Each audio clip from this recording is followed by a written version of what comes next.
Hindi ako ang unang nagsabi. Ang unang nagsabi, yung vlogger mismo. Ibinalik ko lamang sa kanya. Oh, ngayon, ako ang masama. Samantalang yung vlogger na nagsabing tanga ang gobyerno, hindi masama.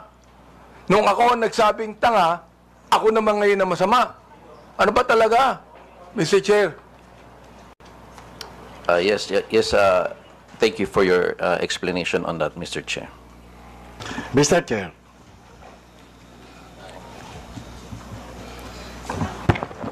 Yes, was that, Mr. Chair. Mr. Morales, please proceed. Yes, sir.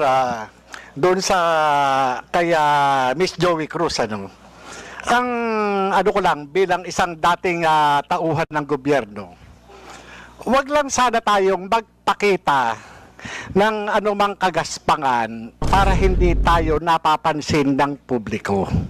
Yun lang po. Ano yung ibig sabihin? Huwag lang magpakita ng kagaspangan para hindi makita ng publiko. Yes, Your Honor, Mr. Chairman. Yun lang po. Kasi kung magpapakita tayo ng kagaspangan at makikita ng publiko yung hindi na aayon na kilos ng isang public official, talagang makikita po tayo. At yun mapapansin ng publiko. Huwag naman sana tayong masasaktan. Sinong tinutukoy mo, Mr. Chair? Your Honor, yun pong mga gumagawa ng kagaspangan, yun po yun. Sino nga yung tinutukoy mo? Aba, hindi ko po alam. Siguro po, maaaring kayo po, Your Honor, mawalang galang na po, nasa inyo po yun kung sino po yung mapapatungkulan nun. Mr. Chair, ano ba yung kagaspangan na narinig mo? Sino nagsabi ng kagaspangan? Your Honor, ito po bilang isang dating tauhan ng gobyerno. Nagiging maingat dapat ang isang tauhan ng gobyerno habang siya ay nanunungkulan. Katulad ng pagnanakaw, pag-aabuso sa tungkulin, pagmamalabis. Yan po yung isa sa mga dapat na tinitingnan natin. At kung tayo man ay tauhan ng gobyerno, dapat ginagampanan natin ng buong husay, buong giting, tulad ng mga alagad ng batas na handang ialay ang sarili niyang buhay para lamang doon sa sinumpaang tungkulin. Mr. Chairman. Mr. Chair, tama yung binanggit ni Mr. Morales tama Pero ang tinatanong ko sa iyo, nag-a-agree ka ba sa sinabi ni Miss Cruz? Saang particular, Your Honor, Mr. Chairman po? Hindi ka pa na nakikinig sa akin Bira naman buhay ito. Pagpaumanhin niyo po, Your Honor, at nangati po yung aking binti, maaring hindi ko po wala kang napansin. karapatang magsalita kung hindi mo narinig lahat ng mga sinabi. Iyon pong narinig ko. Very clear po. Very narinig. clear, Mr. Chair, ang sinabi ko. Kanina, pinag-uusapan natin yung lahat ng mga binanggit ni Miss Cruz. And I'm asking you now, kayong mga vlogger, oo, mga objective naman kayo, di ba? Ano ang palagay nyo rito?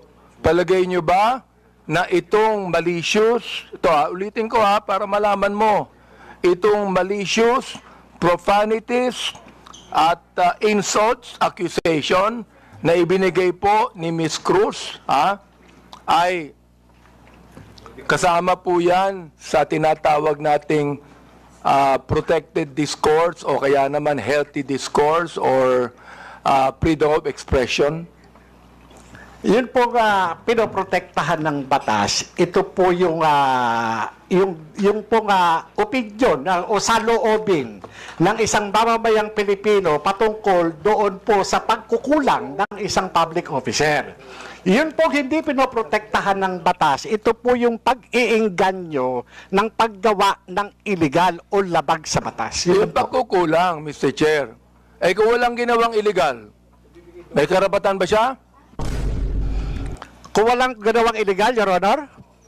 Depende po Depende po sa napapansin at po sa nagbibigay ng opinion, Your Honor. Miss Joey, meron po ba akong ginawang illegal? Meron po ba? Nothing that I said in my Yun, blog. wala akong ginawang illegal. Meron ba akong ginawang immoral? There are things that I may not agree. You because may of not agree, differences. that's fine Yeah, with me. Yeah. Pero ang tinatanong ko, meron ba akong ginawang immoral? Oh, Differences I in agree values, that there Your are Honor. some things that Differences you do in- not agree. Okay lang yun sa Differences in akin. values, Your Honor. Di ba? Pero wala akong ginawang immoral o illegal. You said that yourself. So therefore, anong ibig sabihin ng profanities, insults, and malicious accusations you gave to me? Yun ang tinatanong ko. Ha? May I answer, Your Yes, Honor? go ahead. Okay. First of all, Your Honor, I would just like to take exception once again that I never agreed to anything, any statement that is malicious as part of freedom of speech. It's not. What I said are not malicious. Those are